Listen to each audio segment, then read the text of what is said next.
hiyo ni improvisation kwenye ufunguo E. Bado rhythm yetu ni ile ile. Kama haujapata hiyo rhythm ipate ili uweze kuifanyia mazoezi. Hapa tunatumia E major pentatonic scale kwa sababu tupo kwenye ufunguo E major, na nota zetu ni hizi. Scale yetu, kwa hiyo ni fret ya 9, fret ya 12, 9 11, 9 11, 9 11, 9 12, 9 12. Hizo namba ni namba za fret.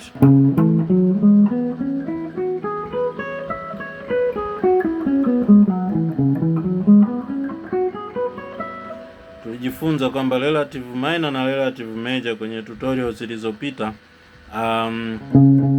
Hii nota ni C sharp. Kwa hiyo C sharp ni relative minor ya E major. Somo kubwa sana, lakini somo zuri sana ukilipatia. Kwa hiyo kama nilivyosema, nota zetu ni 9 12, 9 11, 9 11, 9 11, 9 12, 9 12.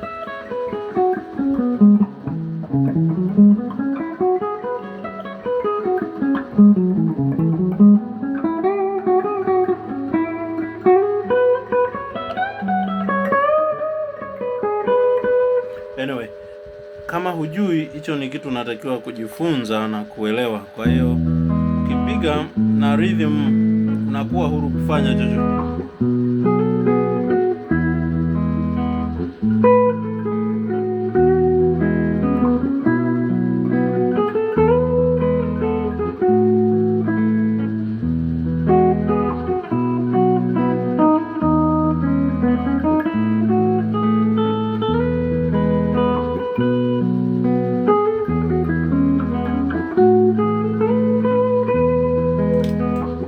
Mojawapo ya kitu muhimu sana cha kujifunza ni kuweka space. Naposema kuweka space, kwa maana kwamba haupigi mfululizo kama hivi muda wote.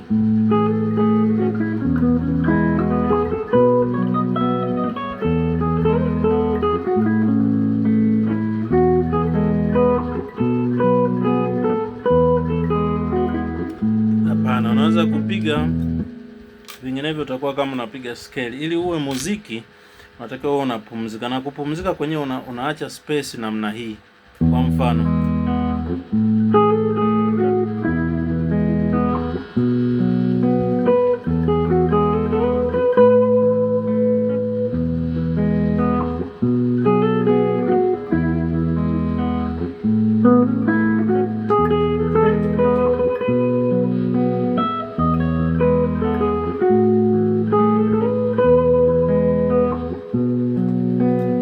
utatumia technique au mbinu nyingine tulizojifunza kama za kupiga solo au kupiga kufanya muziki upendeze, slide, hammer on, pull off, bending na vitu vingine, lakini kikubwa ni hicho, uifahamu hiyo scale.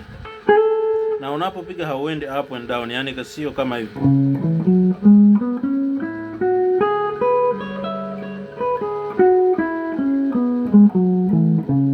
Kwa sababu hapo unapiga scale. Sisi hatutaki kusikia scale. Sisi tunataka tusikie muziki kama hivi.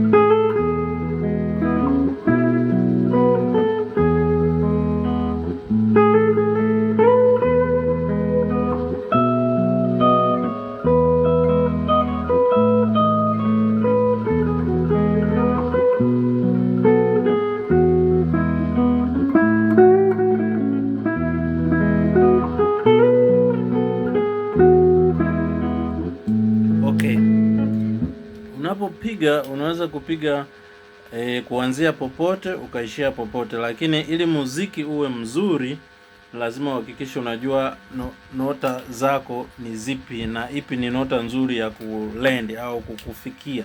Kwa mfano hapa tunajua hii lazima iwe nzuri kwa sababu ndio ufunguo wa wimbo wetu E. Kwa hiyo hii tunayo E hapa, tunayo E pia hapa. Uzi wa kwanza fret ya 12. Lakini tuna 1 2 3 4 5. Kwa hiyo 4 ipo kwenye uzi wa pili fret ya 10 ambaye ni A, na B iko fret ya ya 12 uzi huo wa pili ni B. Kwa hiyo hizo ni mojawapo ya nota nzuri unazoweza kupumzika au kusisitiza. Naposema kusisitiza ni kama hivi. Hapa ndo kusisitiza.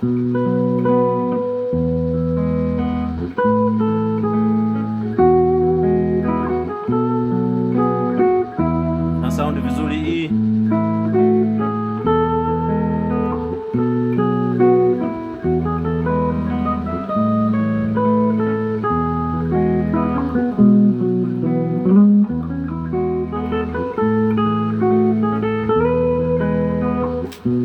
Kwa hiyo sio kwa bahati nasibu au kubahatisha kwamba una lendi sehemu, yani unasimama mahali fulani. Hapana, lazima uzijue hizo nota. Ndio maana nasisitiza watu wazijue. Kwa hiyo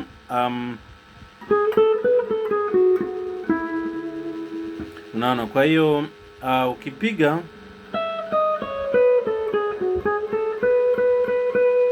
hapo, tumepiga mfululizo bila kujali muda gani kodi zinabadilika. Lakini kama ukijali muda ambao kodi inabadilika, ukapiga ile nota ya hiyo kodi, ina sound vizuri zaidi. Kwa mfano unapoanza na E kama hivi,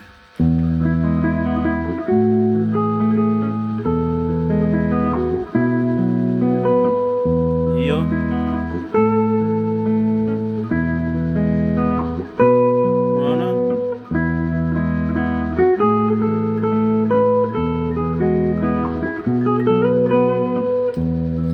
kama mtu wa bass atakuwa anapiga E, A, B.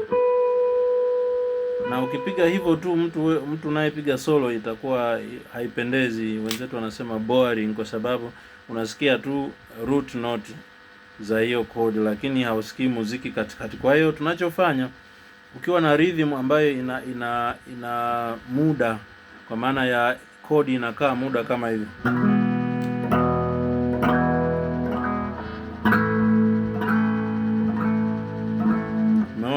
hiyo unaweza kusisitiza sana hiyo nota husika inapopigwa hiyo kodi yake.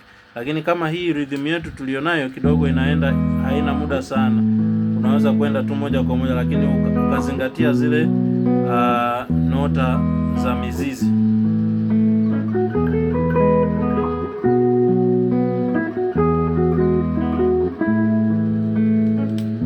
Nota ya pili, 1 2 3 4 5 6 7. Naposema nota ya pili, na maana do re, na maana ya re, ya tunazihesabu 1 2 3 4 5 6 7. Kwa hiyo nota ya pili pia ni nzuri kupumzika inapopigwa kodi ya 5 kwenye ufunguo husika. Kodi ya 5 sisi ni B, na hii ina sound vizuri. Angalia ya kwanza, ya 4, ya kwanza, ya 5. Angalia ya kwanza, ya 5 hiyo, umeona?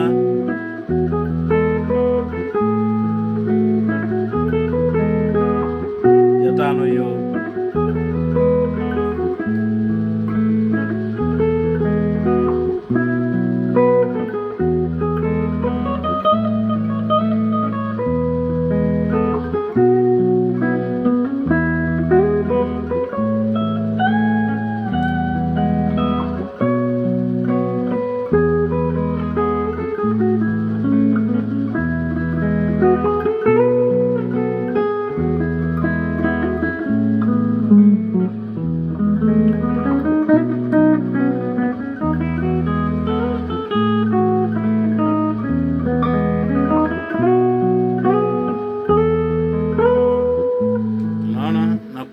Kwa hiyo ni vitu ambavyo unajifunza kidogo kidogo. Leo unashika hiki, unakifanyia kazi, unakimaster.